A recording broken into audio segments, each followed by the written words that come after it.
Hi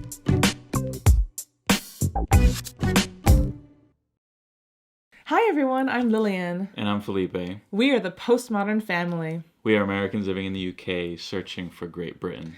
We make 3 new videos every week and we would love it if you subscribe to our channel. In this episode, we will be reacting to a comedy skit by the late, great Peter Cook.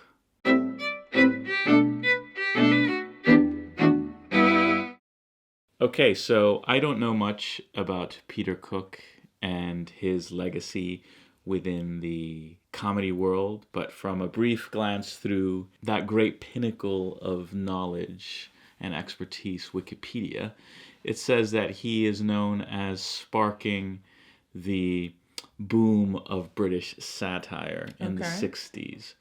So, bit anti-establishment, let's say, critical of the establishment. But this clip I found on Twitter, and I thought, why not watch it in the context of, could a clip like this air today? He just kissed.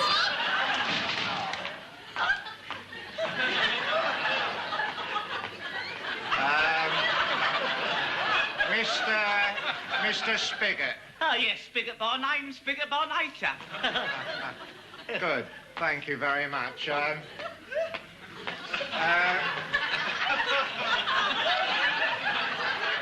you very much. There's no need to follow me everywhere. Oh, right.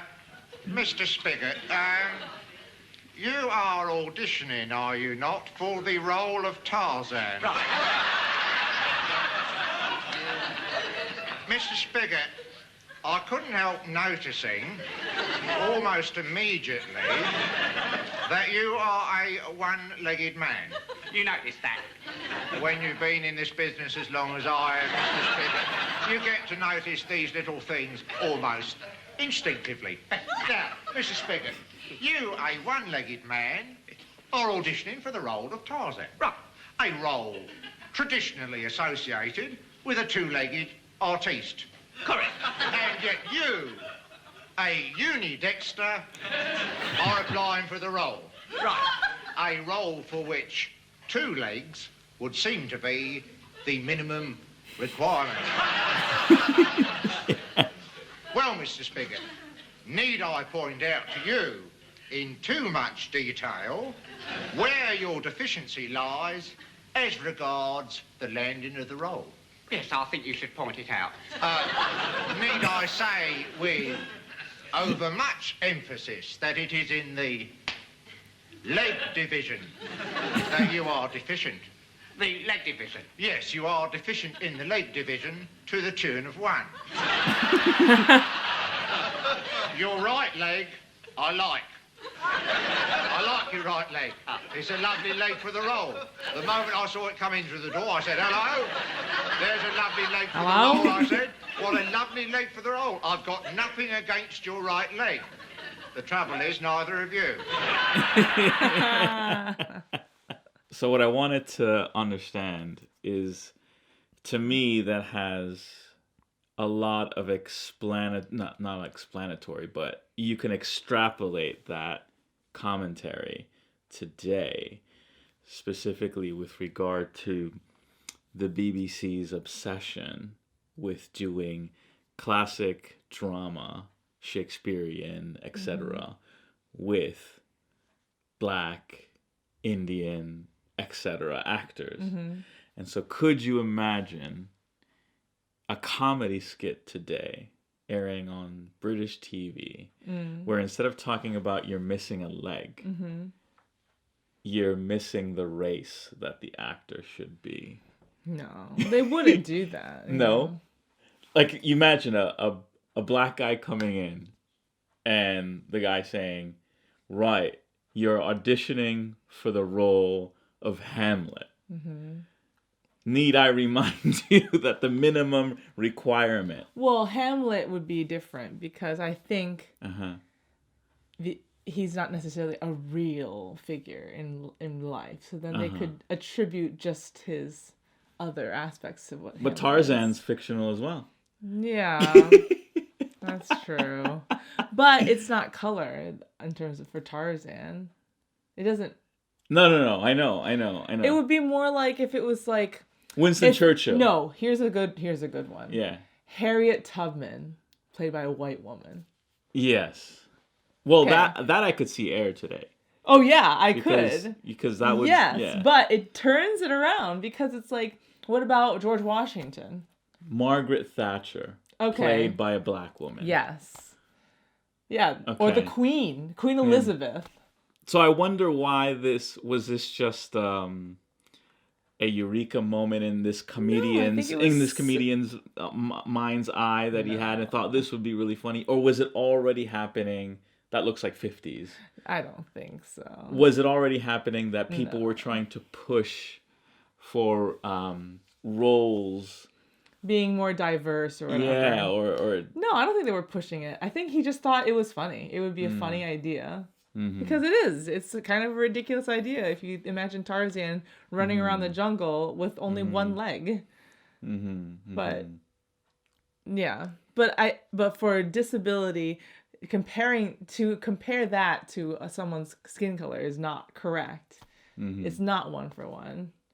What do you mean by that? This is not a good. I don't think that it would be a good way to relate to the issue of today, which is just skin color. Why isn't it? Because, like I said, what if? Because skin color is not a disability. But why does disability come into play? The principle of the skit is that the person applying for the role doesn't meet the minimum requirement. Forget whether it's a disability or not. He just doesn't meet the job spec for the role. Mm-hmm. Okay. Which presumably includes physical prowess, race, the whole identity of the character Tarzan is what's required. Mm-hmm. Now you could deviate a bit, maybe a different hair color, maybe different hair type, etc. But 2 legs is definitely a very basic requirement. Mm-hmm. So the question is, are there roles today for which race is a minimum requirement to play that role? I think they're the ones that I named, which would be real characters in history. But you're saying not fictional characters. So Tarzan could be played by a black guy then. Well, I don't see why not. Superman. I don't know. Black guy. I don't follow those stories very closely, and I guess it depends on the fans too, because what do the fans want? I think they would think. I mean, obviously, we watched the. We already commented on the Doctor Who female switcheroo, and a lot of people were upset about that. A lot of the fans, because they fall in love with a character and they always identify. But then others James Bond. Yeah. Black female recently. Really? For a time, she was 007. Who? Apparently, in the latest movie, which I can't remember whether it's been released or not, but he dies, or supposedly dies. And they replace 007, not with a black woman James Bond, but with a black 007, because 007 is the role. Mm-hmm. And it's being filled for a time by James Bond. Mm-hmm. He dies, or supposedly dies, and they fill it with a black woman. They're allowed to do that. Yeah, I mean, technically that's all right. But imagine they converted it, they put a black woman as James Bond. Silly. It's just silly. Okay, how about the Ghostbusters movie, which they rebooted? Once again, just silly. I don't know. I don't know. Could you imagine the skit? Okay. We're advertising a remake of Ghostbusters. Mm-hmm. A black woman comes to the audition, and they saying, sorry, the minimum requirement is white male. And they would say that that's discrimination based on skin color. But I think that would be gender. An amazing comedy skit. Really? Today? I think so, yeah. It wouldn't happen today. I would love that skit. Really? Yeah. I don't know. I don't know. I just think it's a sensitive topic for a lot of people, because people think that their race is the reason why they have been disadvantaged. And to say, just here's another example of why you should continue to not get these roles. But don't you think makes them upset? It's just the absolute extreme of coddling to reward people things that just don't make any sense to reward them, out of fear of, they're gonna they're going to say again that it's their race that's been holding them back, you know, rather than just saying, look, mate, you know, it's a character for a white male. That's it. You can't, it's like a child, you know. But it's not these days, it's not the actors who are pushing for it. It's the producers. It's the people writing the scripts. They're the ones who want to flip it around and make it all inclusive and change your idea of who James Bond might be if we cast him as a female. Like, that's what they did with this Doctor Who thing, and it tanked.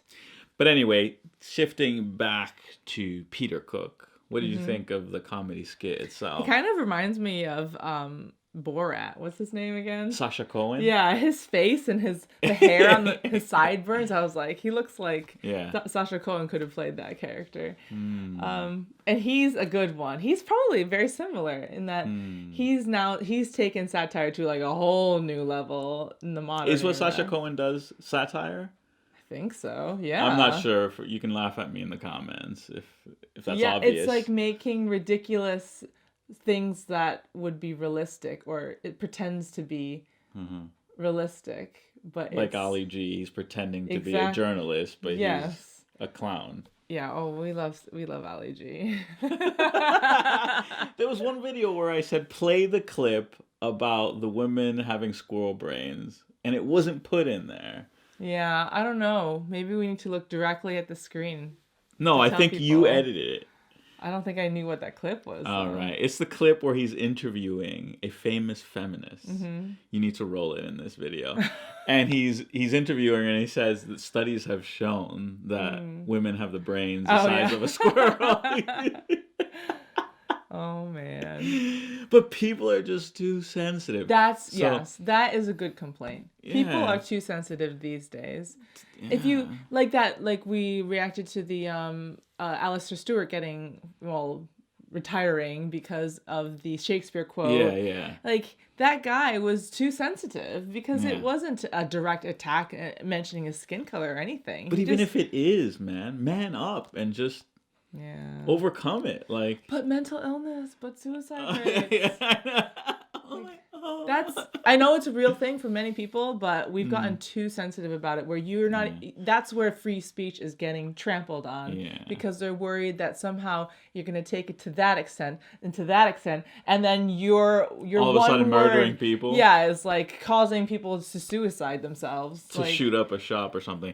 So do you think that was a controversial skit at all at that time, or that was just? I don't think so. I think it was just funny. Yeah. It was just silly and funny. But so there weren't people with disabilities auditioning for jobs and getting rejected and complaining in public. No, it was kind of like absurd. Like, oh, haha, someone who thinks. So yeah, basically a highly affluent society that has nothing else to do will generate a litany of complaints. Notice now that in the pandemic, you don't hear about women still don't have an equal gender pay gap, or some people are saying the UN has started that COVID is targeting sexist. But body positivity, I'm so fat because... I was thinking another one would be if someone were to be cast as like Marilyn Monroe, but she's like not doing with race, but she's just ugly or fat. Can you imagine that? So a skit like that. I wonder. A fat, ugly woman comes in. I want to play Marilyn Monroe. Yeah. Hello, and he goes around circling. Don't you think you've brought some extra material to this audition? Yeah, I think Yeah, that would be a good skit. That's where we're heading. Yeah, I'm more comfortable talking about that than about race. I think because you've been affected by the race talk too. Well, I was cast as Belle in Beauty and the Beast. How wrong for diversity. Token it was only because woman. I was in 5th grade and I had the best voice. And you were the only Chinese person. But I do remember the other 5th-year-old girl who wanted to play she Belle. She can't be, she's Chinese. She was like, she can't be, she's Chinese, and she has glasses. Like, Belle doesn't wear glasses, right? Yeah, but it was like... And you felt hurt because of I those. didn't care. I got the role. I got the role. But if they told you couldn't get that role because you're Chinese, I would have felt bad. I would have, yeah. Because, as a 5-year-old. Because it's not just playing that role, it's getting the lead role. For the competitive nature that I grew up in, I wanted the lead role. She got cast as Mrs. Potts. The other one who auditioned for Belle. Yeah. There were only 2 people who auditioned for Belle. Well, the 2 that were good. Yeah. So me and her, basically, everyone knew. But let's take it to the extreme. What if a boy auditioned for the role of Belle? No, that wouldn't have happened. If they told him, look, you can't have that role. You're a boy. Today, would that be a problem? Yeah, I think. I think today they would have to consider and think of reasons why it can't happen. Very carefully. Yeah. Yeah. Whereas back then, you'd just be like, what are you doing? But I guess they could just as easily say, well, as long as you can wear a wig and wear a dress and all that and act like a girl, like Shakespeare play companies used to do, then not a problem. But if you wanted to be boy Belle... with boy clothing and boy hair and all that would be very confusing. Yeah. I think what they would do in a school setting, if this actually happened, they would just be like, we think you are just the perfect fit for Gaston. What do you think? Yeah. They would, redirect, right? Yeah. With some uplifting. Oh, that's even better. You know? Yeah. Some white lie. I wonder if there are teachers who actually struggle with this now, because it could be a problem these days. Yeah. If I was that teacher, I don't know. I've been called a blunt instrument. I would just say, no, you're a boy. Audition for something else. You would get fired. Thanks for watching this video. We hope you enjoyed it. Leave a comment below and keep leaving us links to videos that you think we should react to. Specifically, if you could leave us links to your favorite comedy, and with a little explanation, make the clip less than 5 minutes, and that would be special. If you like what we do, you can, of course, become a patron at patreon.com/thepostmodernfamily. You can get a special thank you note.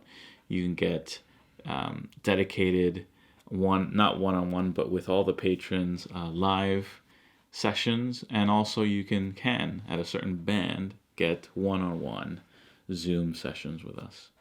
Thanks for watching. Bye. Bye.